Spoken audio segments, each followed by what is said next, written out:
Are you ready to become a change maker? Our 48-week postgraduate program in public policy or the PGP may be just the thing for you.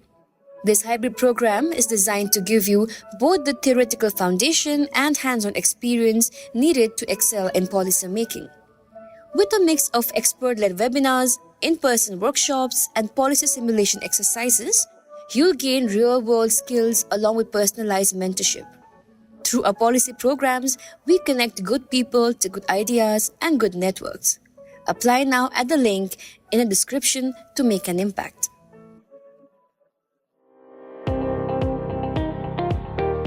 Welcome to All Things Policy, a daily podcast by the Takshashila Institution. We are a bunch of policy nerds based in Bengaluru, and we like bringing fresh perspectives to Indian affairs and Indian perspectives to global affairs. So grab a cup of coffee, sit back, and join us for today's chat. Hello and welcome to All Things Policy. I'm Manoj, Kewalramani, the chairperson of the Takshashila Institution's Indo-Pacific Studies program. And today I'm joined by my colleague Anushka Saxena, who is a staff research analyst with the program, who studies the People's Liberation Army of China in great detail. She's our eyes and ears to try and understand what the PLA is up to. So Anushka, welcome to this conversation. Thank you so much for having me, Manoj.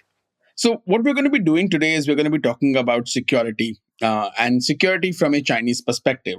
And why we're going to be doing that is because while all of us in India were glued to our TV screens, anxious, watching Operation Sindoor unfold, just soon after the ceasefire was announced, Chinese government issued fairly quietly in some ways, a new white paper on national security in the new era. This paper is quite broad. It talks about a whole bunch of issues. It's interesting that they have not issued an English version of this paper as far as I'm aware. It's only in Chinese. Usually, these papers are meant for external communication. They have a key role in propaganda efforts. So I find that interesting that they have not done that. But Anushka is going to help us unpack what's written in this paper. So Anushka, let's get into it right at the get-go, right? What's different about this paper? And is it a continuation of the defense white papers, or is it something more than that?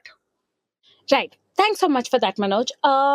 So just to talk about the white paper a little bit, I think it's quite comprehensive, pretty long. And this is the first time indeed that a white paper under the name of national security has been published, that too with an emphasis on the new era, which as you and our listeners would know, is a term affiliated with Xi Jinping's tenure in power. And so this is the first time we have China's national security in the new era white paper. And why I wouldn't exactly say it's a continuation for the national defense white papers. We've had the last one of that in 2019, before that in 2015, and previous iterations before Xi Jinping's tenure, is because the national defense white paper is slightly concentrated in its emphasis on military preparedness and security threats in the conventional and non-conventional military domains. This would include, of course, cognitive elements as well as elements pertaining to piracy and HADR, which is the non-conventional bits. I'm sure the conventional security bits listeners would understand and be aware of pretty well. And then there have been other iterations of a white paper known as the Foreign Affairs white paper in the new era. But this 12th May white paper on national security is pretty comprehensive in the sense that it conjoins all of those concerns surrounding foreign policy, economics, geopolitics, and other conventional and non-conventional security threats. In fact, you will find very little about non-conventional security threats and cooperation on HADR or counter-piracy or stuff like that in this paper. And instead, the focus would be on the grim and hostile situation of the world sitting in Beijing today. And there's little mention of cooperation, and it's more about how, various security challenges vis-a-vis technological growth, lives and livelihoods of the people, and of course, the more conventional military threats in the maritime and the continental theaters can be looked at, approached, and solved. And just three quick points about what's different and what is to take away from this kind of sea of text that is this white paper and available to us only in Chinese. Is one is the coming together of a lot of security domains under the ambit of something that China refers to as the overall national security concept, or the holistic national security concept, which incidentally is also celebrating or marking its 1 year milestone since 2014. So last year was its decadal milestone. And so anything pertaining to quantum and AI and cyber, or pertaining to border security and territorial sovereignty, all of these threats have been brought together under the ambit of the ONSC. And this kind of a summation of challenges under a broad concept it could mean a lot of things administratively. It could mean greater powers vested in the Central Committee's National Security Commission, which is a body we hear less talked about in the public domain in China. And so it could mean that implementing or undertaking the trajectory to achieving comprehensive national security, the responsibility for that could be vested more and more in the hands of the Chinese National Security Commission. And second thing is about development and security. Now, the narrative around balancing development and security in China is again not new. We've heard a lot of it being amplified under Xi Jinping. But this white paper makes it very clear that development is not possible without holistic security. And so, in some ways, if you look at the language, the loose translation of it, it's no longer about balancing development and security, but it's about emphasizing high-level security for the purposes of achieving development as one of the ways that development can be truly made possible. So security is, and the white paper even starts with this line, right, that security is the paramount interest of any country. So in that sense, there's a lot of emphasis on that threat perception and resolving it. And in that sense, there are new risks identified to national security, which is the risk of losing political legitimacy in the CPC, or the risk of corruption or inefficiency of the cadres transforming into something bigger that leads to the downfall of the CPC. So it's about both internal and external stability. And the third and final point is something interesting, which is between the lines, which is the introduction of a new red line for China. So we know China operates on red lines. So and this is merely a diplomatic and foreign policy effort to communicate to other countries that China has certain red lines that should not be crossed. And of course, Taiwan has always been one of those red lines. Territory has been one of those red lines, and other things. But there is a new red line that's in this white paper, which is the red line of not allowing free and open development of China. And, both implicitly at the start and explicitly in the middle, you see this directed towards the US. So the white paper clearly says that if countries like the US don't allow China to open up the economy to the world and to trade freely and to develop in the scientific and technological domains, then it's a red line and China is going to act very seriously on it. So I think those are the three interesting bits that I would like to share vis-a-vis the white paper. That's quite comprehensive, right? So I think the first thing that I would think about is what is the need for this paper at this point of time, right? Why do you need to put this out, particularly given the fact that it's not been put out in English, right? So where is the signaling for this paper, and what's the purpose of it? To me, it seems to obviously be predominantly, in this case, a domestic purpose, right? You're trying to signal to the entire policy ecosystem within the country that this is the set of priorities that we have. And it's not the first time that the signal is being done, but it's worthwhile putting something in a comprehensive document which becomes sort of a guide for everybody to refer to. And it also allows certain viewpoints, embodies a certain amount of authoritativeness, right? When you are when your viewpoints and when those articulations are made from a particular document of this nature, rather than when they are said by somebody at a certain point of time.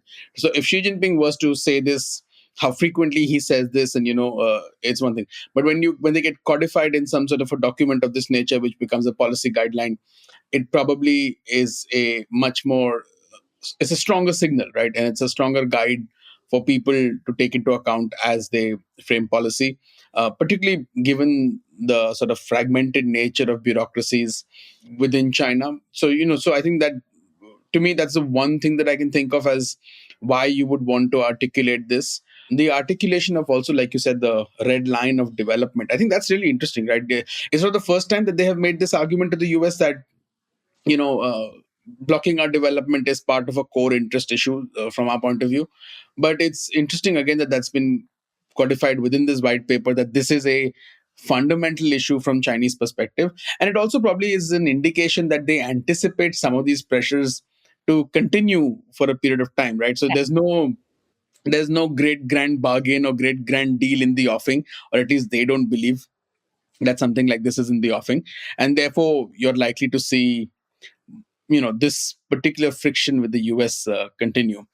I want to sort of I was looking through the white paper, and I was looking through some of the sections, and there are from what I gather, there are 6 broad sections, and one of them deals with some, they deal with different components. Like you said, there's development and security, there's a global security initiative, there's the Chinese development, the idea of pursuing Chinese style modernization, and how it plays a role in helping diffuse risk. And then there is this last bit about the national security governance system, and building capacity in that domain. And I think that the abstract is quite clear in this, right? They want to, and I quote, they say that a unified blueprint has been laid across 4 dimensions: the national security system, the public security governance mechanisms, social governance systems, and foreign related national security mechanisms. And these are, I think, really, really interesting from our point of view, from an Indian point of view also, because particularly the foreign related national security mechanisms, because as we've seen, that as much as we might assume that this is simply and these are primarily tools that China is building up, such as anti-sanctions laws and unreliable entities lists, licensing requirements and things like that. They are being built up as a pushback to the US, but they also have an implication for India, right? So when you had new licensing requirements for rare earth magnets, that impacts Indian EV sector, right? So it's important, therefore, for us to sort of look at this. But I want to turn to, your takeaway on this idea of, you talked about development and security and the confluence of those. I want to sort of peel back into, firstly, from a political point of view, what are the primary threats that the CCP sees to its legitimacy? And then we'll come to development and security. So in the paper, do they articulate any sort of threats to legitimacy? Manoj, just one quick point about how, just to add to what you said about how this is also likely messaging to cadres and the people, before I come to your point about threats to legitimacy.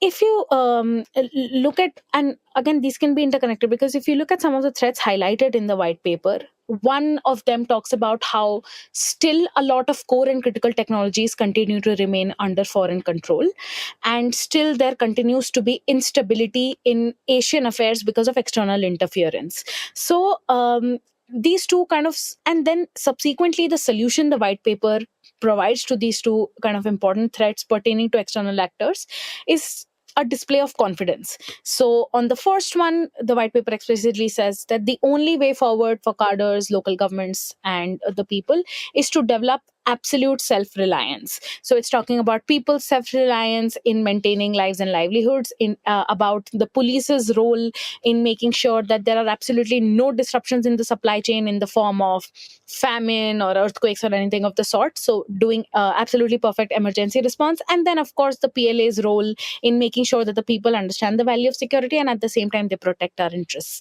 And for firms and the private sector especially, and we're seeing a lot of this narrative about the importance of private sector playing up in the past couple of weeks, for them, the role is to make sure that in terms of both advanced technologies and China's core kind of competencies vis-a-vis the manufacturing sector, everything is top-notch from up to bottom, right? So it's about confidence in self-reliance. And on the second bit about external interference creating instability in Asia, the white paper articulates China as a force for stability in the world.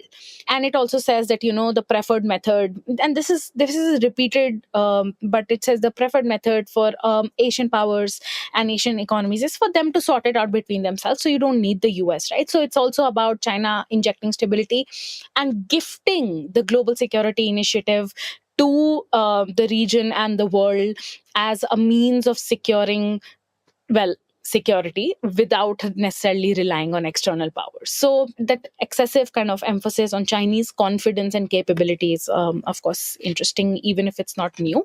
And as to the question of threats to legitimacy, I think this is a big one. The foreign interference leading to the competencies of China getting diminished is one, because not only do they talk about how foreign economies control a lot of critical tech yet, they also say that they are putting a stranglehold on China's scientific and technological growth. And this has obvious implications for internal growth of the sector, because they recognize that the world is globalized. And in that sense, the white paper also launches into a defense for the multilateral trading regime, which they say that China is always going to back, because you realize that they are insecure and uncertain about the future of scientific and technological growth. Other than that, they talk about the lack of development as the quote unquote greatest insecurity. So even in there, they're not framing it as lack of development leading to poverty or leading to loss of lives and livelihoods, but as a great insecurity to the state, because again, this goes back to the idea of the social contract and how the state is required to promise a certain degree of economic growth to the people. So they recognize that there is a lack of that.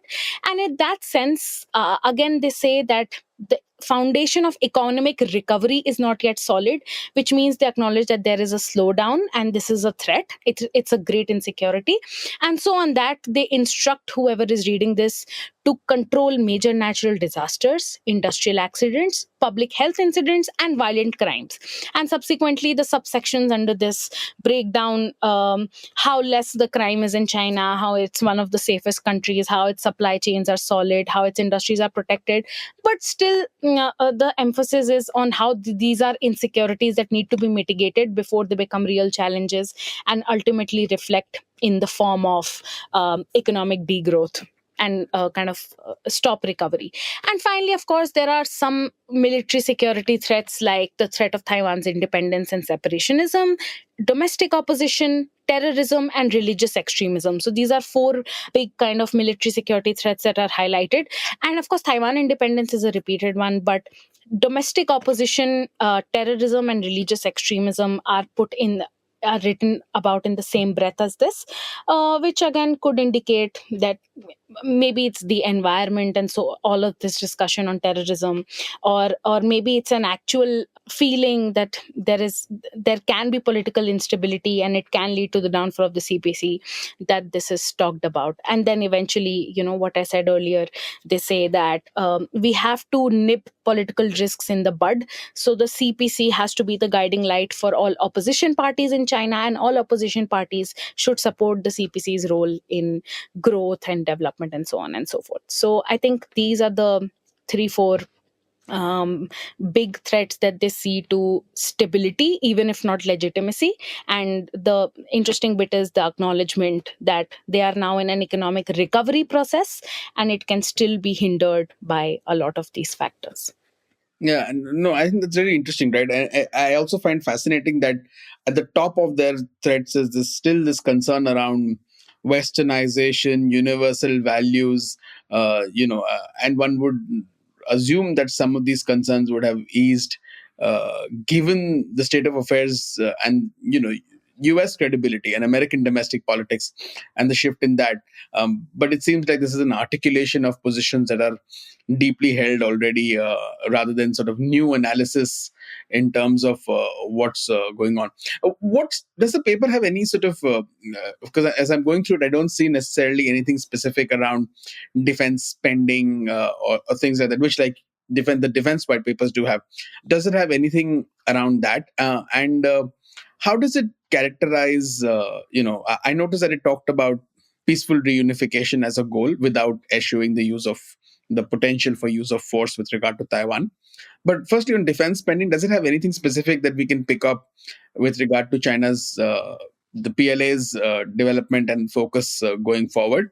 And does it have anything in specific with regard to the idea of a new Asian security order which Beijing wants to build? Because there is clearly deep anxiety within China and Russia around, the joint statement recently after Xi Jinping met Putin was about talked about global strategic stability. It talked about the threat from nuclear weapon states entering into deeper alliances and potentially deploying weapons in the neighborhoods of other nuclear weapon states, so which was basically their peripheries. So does it talk about any of those kinds of threats?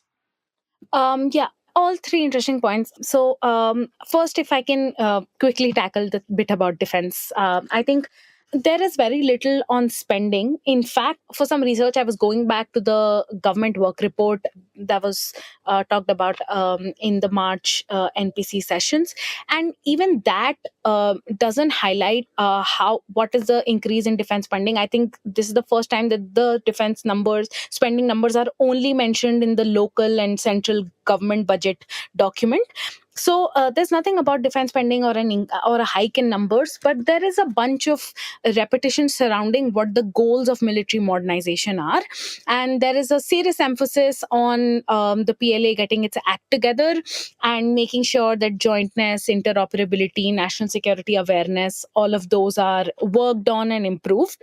I think there is also an emphasis on military forces teaching the masses the importance of struggling, which again can mean to say that everyone should be, prepared for the lights to go out and for the sirens to ring.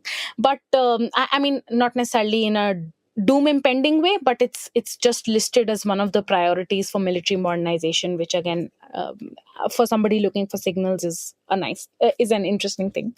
But nothing about defense spending. That said, on the Asia Pacific and the Asian order front, I think there is both a repeat, and this is something again we've seen in the past. There is both an emphasis on proving that China is the right model for Asian economies to follow. I think they talk in the white paper about how China has been one of the few parties that successfully circumvented the challenges that came with the Asian financial crisis of 2008, and how if Asia Pacific has to develop, it has to develop together. In that sense, in the Asia Pacific subsection, they say something very interesting about how it is big. China obviously injects a sense of stability and is a force of stability in the region, but it is also not possible to move on with any skirmishes and grievances until and unless all economies believe that the only way forward is cooperation. So this would be about the only subsection where I would say there is an emphasis on cooperation, while the Chinese acknowledge that legacy issues are heating up. There are unresolved territorial and maritime issues. They specifically instruct the Asian economies to cooperate, sort it out bilaterally, and to accept China as a force for stability and a force for good. So there is obviously a narcissism in this narrative that China is the Lord and Savior, and all other forces are merely interfering in regional affairs. And there is a sense of saying that think about cooperation. I know there is a lot of tension, but I think the white paper says something like, we are all in the same boat now, and there is no way we can get off of it. So I think that's specifically directed at the Asia Pacific. So I think just like the previous times we've had this discussion, the white paper gives off the sentiment that the order that China is envisioning, in the region is one where China is the center of attraction, the most forceful big power, and it still doesn't want countries to rely on external powers. It still wants to show a face of cooperation, but at the same time, it wants its kind of suzerainty to be acknowledged, or its superiority to be acknowledged. And I think there was one more bit about peaceful reunification. Just quickly on that. Yes, the white paper is very explicit in saying that, we want to lay a foundation for peaceful reunification, and that always be our preferred mode of reunification with Taiwan. But we will never promise to take the use of force off the table. So we already knew this. We knew this from the anti-secession law, that they have a certain list of conditions that they feel like as soon as they're being met, or if they are met, China will use force. So it was always never off the table. But the white paper, again, it's explicit acknowledgement that we are still striving for peaceful unification, but we won't take the use of force off the table, is as vague as it is alarming. But yeah, it's something we already knew about the Taiwan Yeah. policy. Yeah, so in some ways, a lot of the policy statements seem to be repetitive rather than new. Even like you mentioned around the Asia Pacific region or the Indo Pacific region, there is talk about, hey, we don't want this Asia Pacific version of NATO and whatever that means. I mean, I don't see an Asia Pacific version of NATO, but okay. And there's always also talk of the global South and so on and so forth. So there's a lot of repetition of objectives that we've heard in the past, and a repetition of Chinese actions with regard to sort of international issues, whether it is the Middle East, whether it is the Korean Peninsula, or whether it is Ukraine. I was going through the Global Security Initiative section, and that also talks about, apart from these major issues, it also talks about law enforcement cooperation, health security, food and energy security. So again, nothing new. It just gives you some data on a little bit of updated data on, say, what China has done as of the end of 2024 in some of these domains. So it's useful if you're gathering that data. The one thing that I found interesting is the final section of the paper, which talks about the national security system, right? And there's a graphic there which identifies 5 pillars, right? So there's a work system, emergency management system, risk monitoring and early warning system, a rule of law system, and strategic system. And all of those, those 5 come together to form pillars of the national security system. And I think this is useful, right? Because often these when the Chinese talk about these systems and mechanisms, they seem to be vague. But it's useful to just have that data point together with you to think about how they conceptualize different pillars of the overall system. So when they say that we need to improve national security governance and the system of national security, what they're saying is that we need to improve our policy planning system, rule of law, so legislation, our work system in terms of how things are implemented, emergency management, so how do you respond to, like you outlined very early on, to industrial accidents, to natural disasters, apart from other kinds of emergencies. Those are your sort of things that you will deal with much more commonly. Public health crises, things like that. And finally, risk and early warning systems, right? So how do you devise better systems to predict what may be, black swans or gray rhinos, and then start thinking about how you will respond to them, and therefore develop processes and procedures to respond to them. So it's quite robust in terms of its completeness, and I think that is something that it's a space for people who are studying China to try and research much more in terms of how these different systems are being put together and how they come together, how they support each other. And I think that's a domain for people to look at. So Anushka, any last thoughts, anything that you want people to take away as 2 or 3 things, that come out from this white paper, or 2 or 3 things that you think people should be focusing on going forward as they look at China's security? Yeah, thank you so much for that, Manoj. Just quickly, 2 points that I wanted kind of listeners to focus on and analysts to focus on going forward. I think in this last section on the mechanisms and pillars of national security, there's of course, these 5 are what makes national security and what should be focused on. Then there are a bunch of sub points also on what is to be done to make comprehensive national security a reality.